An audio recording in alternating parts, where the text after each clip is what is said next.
A nurse found the note taped to a bathroom door. Said, "Do not come in." She opened it anyway. On the floor, the wife of the most respected man in Hollywood. Her throat cut open. A razor in her hand.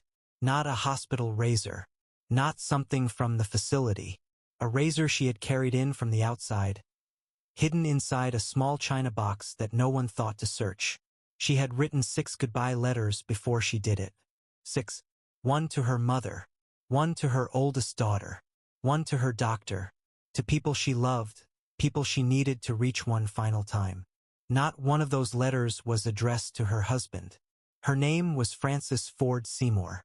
She was 42 years old. She was a patient at Craig House Sanitarium in Beacon, New York. And the man she had married, the man the whole country believed was the face of American decency, was at that moment planning his wedding to a 21-year-old girl. He had told Frances about the girl. He told her while she was inside a locked psychiatric ward. He told her he wanted a divorce so he could marry this girl, the stepdaughter of Oscar Hammerstein, and he told her this knowing she had already tried to kill herself once that year. She died on her birthday, and the cruelest part, the detail that still sits wrong decades later, is what he told their children. Their 11-year-old daughter Jane, their 10-year-old son Peter. He told them their mother died of a heart attack. He canceled every newspaper subscription in the house so they wouldn't find out the truth. And Jane Fonda, who would grow up to become one of the most famous women in the world, found out how her mother really died by reading about it in a magazine. Alone, in a school hallway. This is not a story about mental illness. This is a story about what one man's coldness did to a woman who had already been broken once, and how the world helped him bury it. Old money buried these women. Old Money Secrets brings them back. Subscribe so their stories don't disappear. Here again. Frances Ford Seymour was not someone the world was supposed to forget. She was born on April 4, 1908, in Brockville, Ontario, Canada, into a family that didn't just have money. They had lineage. Through the Seymour line, Frances was descended from Edward Seymour, the first Duke of Somerset, brother to Jane Seymour, the third wife of King Henry VIII. Her first cousin married into the Standard Oil fortune. Her father, Eugene Ford Seymour, was a respected lawyer. Her mother, Sophie Bauer, came from established Ontario society. This was not a woman who married into her world. She was born inside of it. At 14, her family relocated to Fairhaven, Massachusetts, where Frances attended public school and grew into the kind of woman people described in careful terms. Composed, graceful, striking. She had the posture of someone trained since girlhood to carry herself like she belonged in any room. And she did belong. She knew how to host, how to dress, how to enter a conversation and leave it without a wrinkle. The surface was flawless. But surfaces are what families like hers built to keep the truth from leaking through. Because Frances Ford Seymour had been sexually abused as a child. Repeatedly. Starting around the age of 8. The abuse was incestuous and ongoing, and according to medical records uncovered decades later by her daughter Jane, it had resulted in 9 abortions before Frances ever married. 9. Before she turned 22. That number alone tells you what Frances was carrying. 9 procedures in secret in an era before safe and legal access, before anyone spoke the words out loud. Each one a physical and psychological wound layered on top of the abuse itself. Each one buried. No treatment. No acknowledgement. No one in her family said a word because in early 20th century Ontario, in a household of standing and reputation, things like that were locked inside the same cabinets as the good silver, and never brought out. Frances did what women in her position were trained to do. She composed herself. She pressed everything flat, folded it into the kind of controlled silence that wealth demands, and she moved forward as though nothing had happened. She smiled at the right moments. She dressed for dinner. She appeared in every way that mattered to her world, whole. She was not whole. She was holding herself together with posture and silence. At 22, she married George Tuttle Brokaw. George was 51, nearly 30 years her senior, a millionaire lawyer and sportsman from one of New York's most prominent families. His father, Isaac Vale Brokaw, had built a fortune in the clothing industry through Brokaw Brothers. George's previous wife had been Claire Booth Luce, a woman who would go on to become a congresswoman and ambassador, and that marriage had ended in divorce amid reports of his alcoholism and abusive behavior. Frances married him anyway. At 22, a woman carrying secrets she couldn't speak and a family reputation to protect married a man old enough to be her grandfather. By every measure of 1931, this was considered a triumph. Money to money, name to name. The wedding was small and held in New York. No one questioned the age gap. No one questioned what a 22-year-old woman with unprocessed trauma might be looking for in a man 3 decades older. Security, probably. A wall between herself and the world. George Brokaw provided that his wealth, his name, his position in New York society formed a kind of armor around Frances that kept the past at arm's length. They had a daughter that same year, Frances de Villers Brokaw, called Pan, born in October 1931. For 4 years, Frances lived inside the insulation of the Brokaw fortune. Townhouses in Manhattan, country estates with lawns she could walk for hours, a social calendar so full it left no room for memory. She was safe inside money the way women of that era were taught safety worked. And in some ways, it did. The structure held. The routine held. The mask held. Then on May 28, 1935, George Brokaw collapsed from a massive heart attack and died. He was 55. Frances was 27. Widowed, a mother, and suddenly alone, but holding the inheritance. She had George's estate. She had her daughter. She had standing that most women in America could not imagine. And for a moment, just a moment, she had the chance to build a life on her own terms. That moment ended when she met Henry Fonda. He was filming Wings of the Morning at Denham Studios in London, the first English-language Technicolor film, a milestone production. He was tall, quiet, intensely focused. He was not from her world. He was a printer's son from Omaha, Nebraska, who had climbed into Hollywood on nothing but raw talent and a face the camera loved. His first marriage to actress Margaret Sullivan was already over. Frances looked at his stillness and saw depth. She saw steadiness. She saw a man who wouldn't drink or rage the way George had. A man closer to her own age. A man who seemed to feel things deeply, at least when the camera was rolling. She was right about some of that. She was catastrophically wrong about the rest. Henry Fonda was the most dangerous kind of man, one the whole world agreed was good. On screen, he was the moral center of American cinema. He played Tom Joad in The Grapes of Wrath, the migrant worker who fought for the voiceless. He would go on to play the lone holdout juror in 12 Angry Men. He played Abraham Lincoln. He played Wyatt Earp. He was every honest, decent man America wanted to believe existed. The country loved him because they trusted the face. Frances trusted the face too. They married on September 16, 1936, at Christ Church in New York City. It had been barely a year since George Brokaw's death. The courtship was intense and fast, and to Frances, it felt like rescue. After years with an older, volatile husband, Henry seemed like the opposite of everything she had survived. He was 31. He was rising. He was present, or so she believed. In December 1937, they had a daughter, Jane.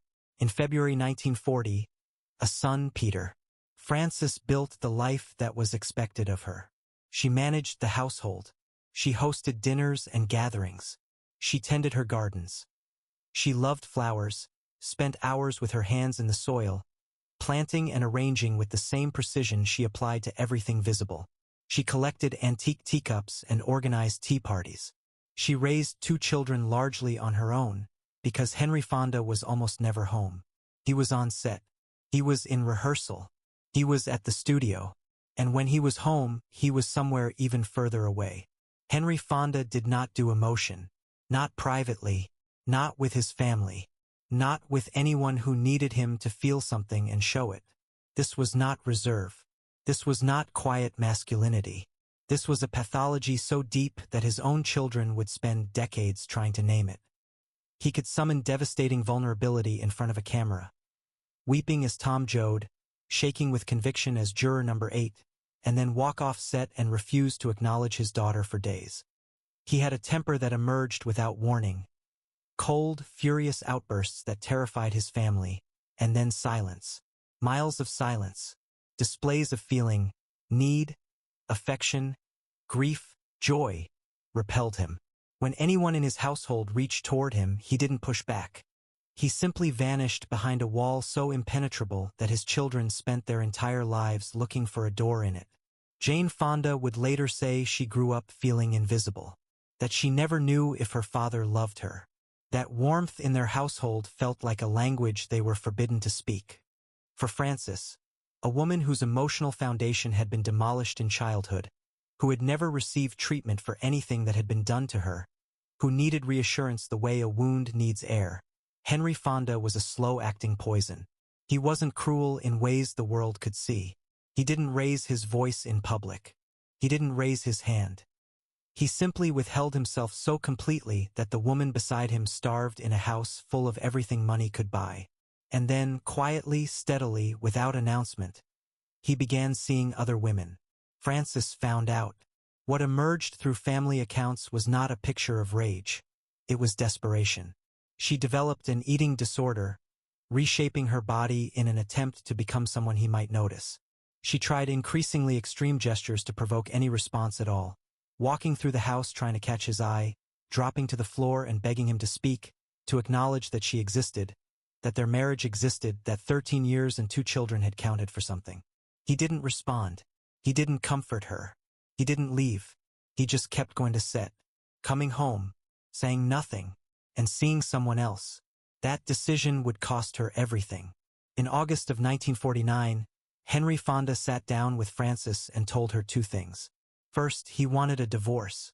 After 13 years, 2 children, a life she had constructed around him brick by brick while he vanished into his career and his silence.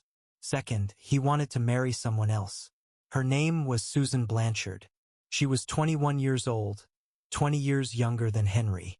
She was the stepdaughter of Oscar Hammerstein II, the man behind Oklahoma, Carousel, South Pacific. Broadway royalty. Susan was beautiful, young, and connected to a world of glamour that made Frances, at 41, exhausted, medicated, unraveling, feel like a relic of a life that had already been replaced. Henry had been having an affair with Susan, not briefly, not carelessly, deliberately over months, while coming home to a wife who was begging him on her knees to look at her.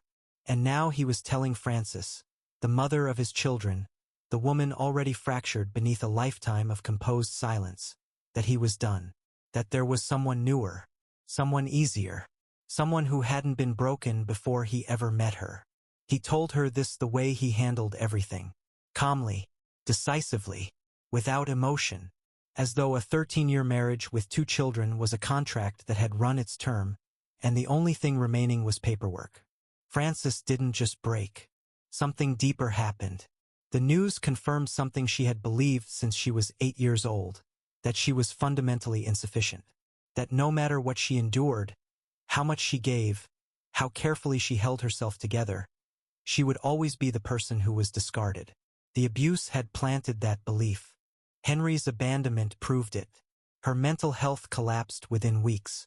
The depression that had followed her for decades, undiagnosed, untreated, rooted in trauma that no one had ever named, consumed her. She couldn't eat. She couldn't sleep.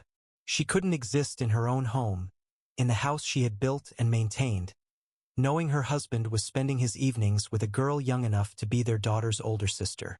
The months between August and January were a slow drowning. Frances was still in the house, still technically married, still the mother of 2 children who needed her. But the ground had vanished. Henry continued his routine, going to work, coming home, existing in the same walls without acknowledging that anything had changed. He had made his announcement.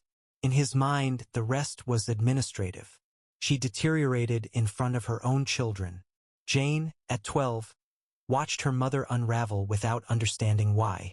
Peter, at 9, absorbed the tension the way children absorb everything, silently, deeply, without language. For what he was feeling. By January 1950, Frances admitted herself to the Austin Riggs Psychiatric Hospital in Stockbridge, Massachusetts. She walked through those doors voluntarily, a detail the world consistently overlooks. She was not dragged. She was not committed against her will. She recognized she was drowning, and she tried to reach for something solid. She was diagnosed with bipolar disorder. In 1950, there was no lithium therapy widely available. No mood stabilizers. No real understanding of what decades of untreated childhood trauma do to brain chemistry. What existed was institutionalization, locked wards, sedation, observation. Blunt instruments applied to complex wounds. At Austin Riggs, Frances threw her wedding ring out of a window. Then she tried to follow it. She attempted to take her own life. After that, she was transferred to Craig House Sanitarium in Beacon, New York, a higher security facility built to hold people who had proven they were a danger to themselves. She was now locked inside a psychiatric institution while her husband filed divorce papers from the outside and spent his evenings with Susan Blanchard. No one intervened. No one told Henry to slow down. No one considered what his timing was doing to a woman who had already tried to die once. The machinery of his next life was already running. Frances could hear it from inside her room. What Henry Fonda took from Frances was not taken in a single blow. It was taken in layers, each one a different wound, each one landing on the last, until there was nothing left underneath to hold her. Her marriage, 13 years. She had spent 13 years building a household around a man who refused to inhabit it emotionally. She had hosted his colleagues. She had raised his children. She had absorbed his silences and his absences and his cold, punishing withdrawals. And she had done it without public complaint, because that is what women of her class and generation did. They endured. They maintained. They put fresh flowers on the table and smiled at dinner parties and pretended the man across from them knew their name. He ended it in a conversation. One conversation. No negotiation. No attempt at repair. No counselor, no mediator, no acknowledgement that 13 years might deserve more than a single announcement. He told her he was leaving. He told her who he was leaving for. And then he began the paperwork. When the divorce filing came, it cited her mental health issues as contributing factors. The man whose emotional cruelty and sustained infidelity had pushed her toward the edge was now using the fall itself as legal justification for walking away. The wound became the weapon. The damage he caused became his evidence that she was damaged. Her children. Frances was locked in a sanitarium. Jane was 12. Peter was 9.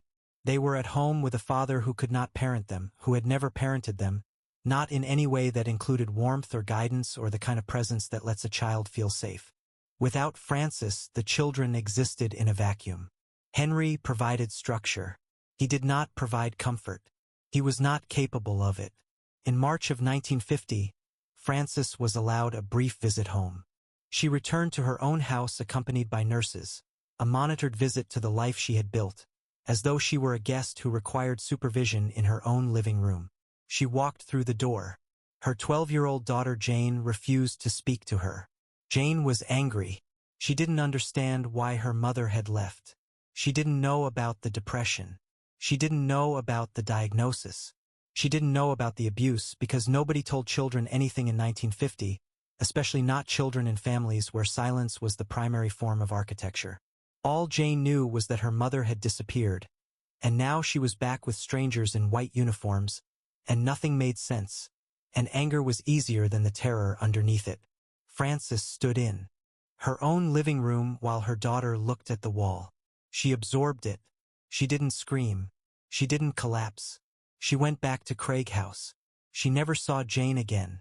Let that sit. A 12-year-old girl turned away from her mother in anger.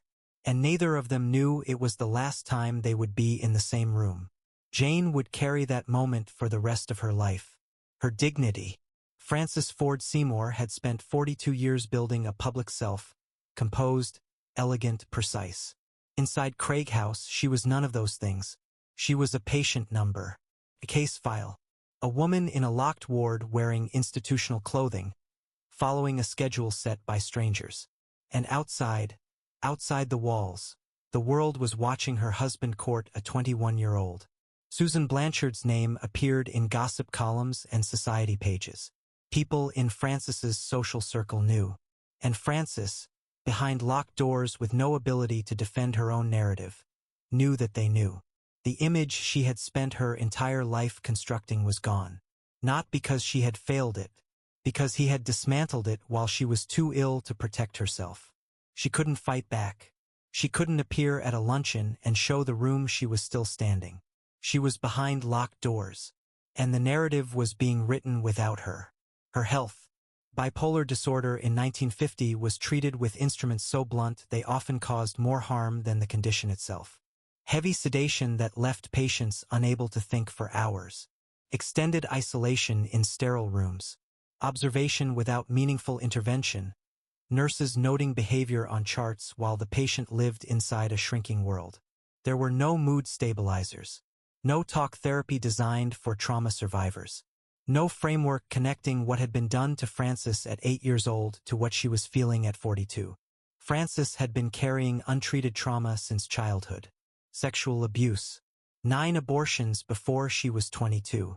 A first. Marriage to a man 30 years her senior who drank and may have been abusive. A second marriage to a man who couldn't feel.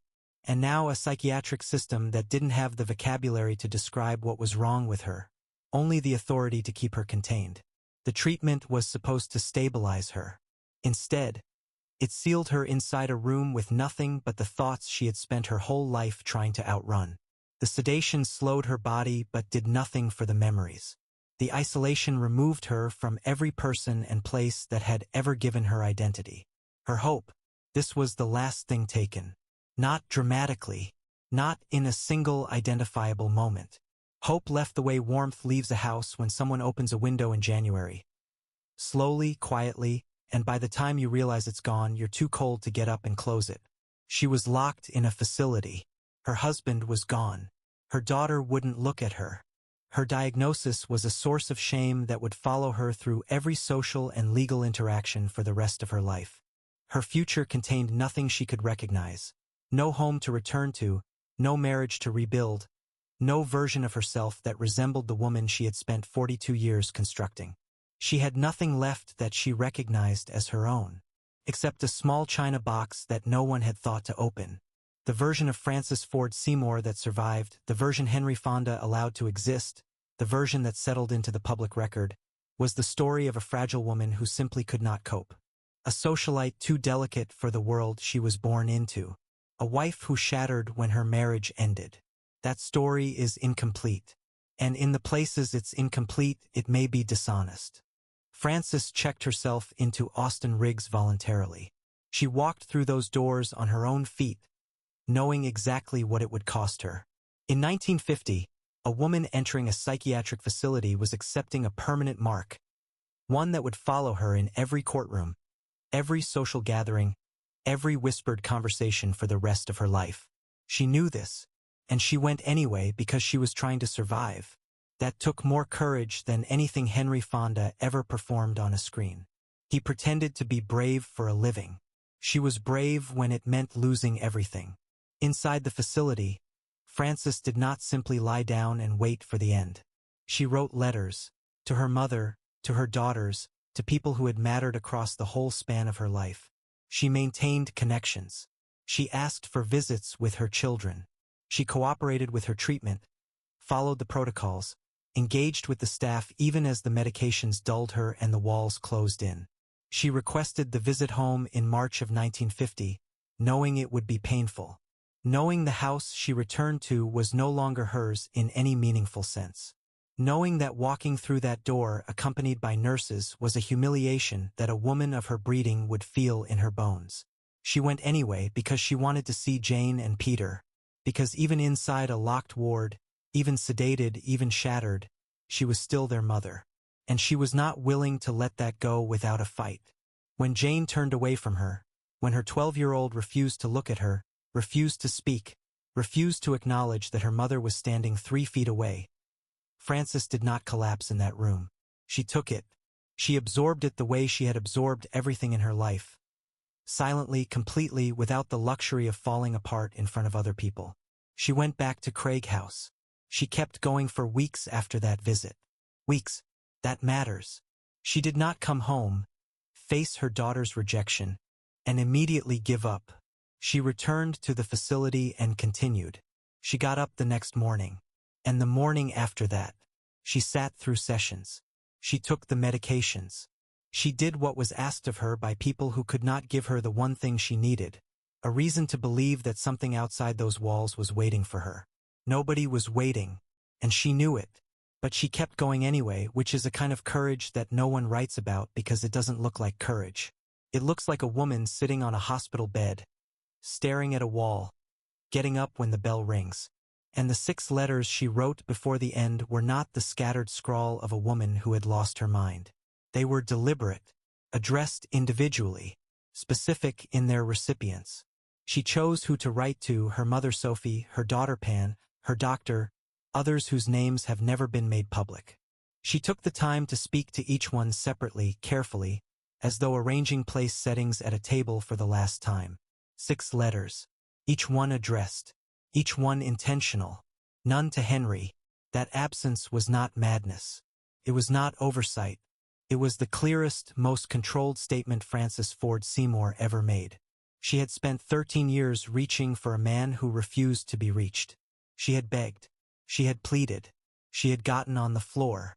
And he had looked through her every single time. So in her final act, she did the one thing he had taught her. She made him invisible. She wrote to every person who had ever made her feel real. She left nothing for the man who had made her feel like she didn't exist. And the china box, the small porcelain container she had carried back from her visit home. She brought it past nurses, past orderlies, past the security of a locked psychiatric facility designed to prevent exactly what she was planning. No one opened it. No one searched it. No one imagined that a decorative box, the kind a woman of her class might keep hairpins in, could carry anything dangerous. I've read a lot of these stories. This one stays with me, because Frances Ford Seymour was not a woman who lost her mind. She was a woman who ran out of places to put her pain. On the morning of April 14, 1950, Frances Ford Seymour placed a note on the bathroom door of her room at Craig House Sanitarium. The note told whoever found it not to enter. Then she opened the china box she had carried back from her home visit weeks earlier. Inside was a small razor. She used it to cut her own throat, severing the jugular. She was found by a nurse who ignored the warning on the door. She was 42 years old. She died on her birthday. Now the cold open carries its full weight. The note on the door, that wasn't confusion. It was consideration. Even in that final moment, Frances was doing what she had done her entire life, protecting someone else from the worst of what she was living through. The 6 letters, those weren't scattered last thoughts.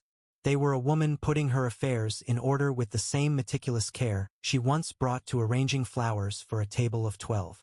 And the absence of Henry's name from any of those letters, that was the loudest silence in this entire story. She wrote to every person who had made her feel seen. He was not one of them. After her body was found, Henry Fonda moved with the efficiency of a man who had already rehearsed this. He arranged a funeral so small it barely existed. Only himself and Frances's mother, Sophie Seymour, attended. No friends were invited. No members of the extended family. No one from the social circles Frances had maintained for over a decade. No one who had sat at her table, drunk from her teacups, admired her gardens. The woman who had spent her adult life making other people feel welcomed was sent off in a ceremony designed to be invisible. And most critically, no children. Jane and Peter were not permitted to attend their own mother's funeral. An 11-year-old girl and a 10-year-old boy were not allowed to say goodbye. They were kept at home while their father buried their mother with the same emotional efficiency he brought to everything. Quickly, quietly, without witnesses who might cry or ask questions or make him feel something he didn't want to feel. Then Henry did something methodical and deliberate. He canceled every newspaper and magazine subscription to the family home. He did not want the children to stumble across the truth in print. He told Jane and Peter that their mother had died of a heart attack. He sealed the real story behind a wall of silence, the same kind of wall he had built between himself and every person who had ever tried to love him. A heart attack. That was the fiction he chose. And for years it held. It held because Henry Fonda controlled every source of information in his household the way he controlled every emotion. Totally, coldly, without discussion. Until the day Jane Fonda, 12 years old, sitting in a school study hall, picked up a magazine a classmate had brought in. She was flipping through it casually. And there it was, the real story of how her mother died. In print. In a publication her father hadn't thought to intercept. She read it alone, in a school hallway, without a single person to hold her or explain. That was how Jane Fonda learned the truth about Francis Ford Seymour.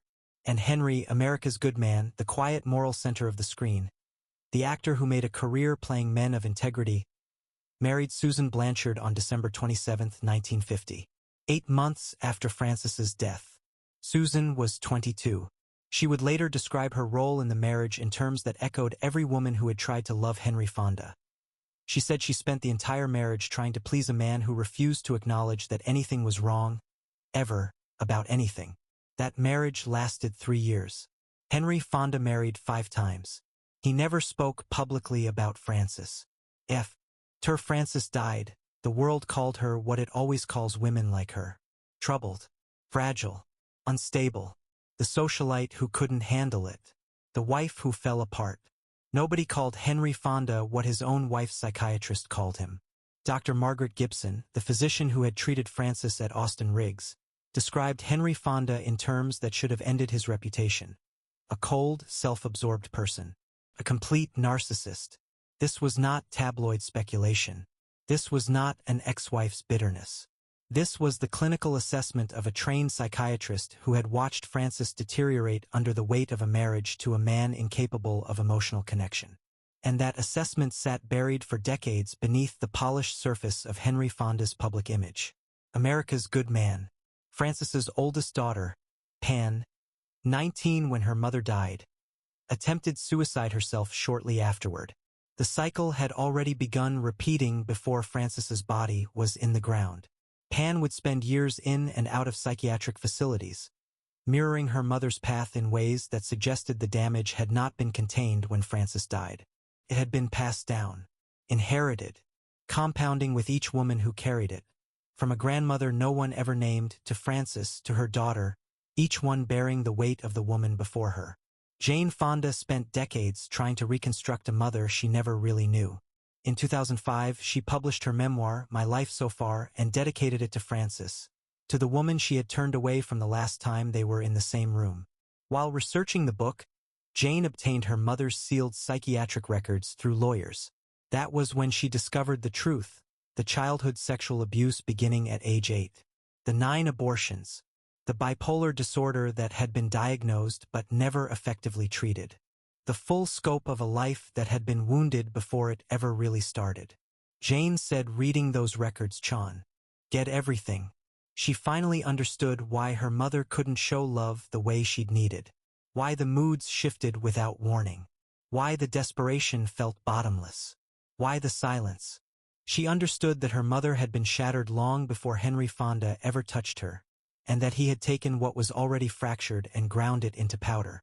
She forgave her mother, and she forgave the 12-year-old version of herself who had stood in a living room and looked at the wall instead of at the woman who was trying to come home.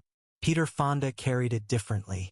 In his 1998 memoir, Don't Tell Dad, he wrote about the lie, the heart attack story that had shaped his childhood, the emotional desert their father built around the family after Francis's death, the way truth in the Fonda household was treated like a dangerous substance that had to be stored out of reach of children. Peter said the concealment deepened every isolation in the house. He channeled his grief into a career built on rebellion, Easy Rider, the counterculture, a wholesale rejection of everything his father's generation pretended to be. Peter died in 2019. He never fully reconciled with his father's legacy. Henry Fonda died in 1982. That year, he won his only Academy Award for On Golden Pond, a film about a cold, emotionally distant father struggling to connect with his grown daughter. Jane Fonda had produced the film. She bought the rights to the play specifically so she could stand opposite her father on screen and say the things she had never been able to say across a kitchen table. He accepted the Oscar from his bed. He was too ill to attend the ceremony. Jane accepted it for him. She held the statue and said his name to the room. It was the last public act between a father and daughter who had spent a lifetime failing to reach each other.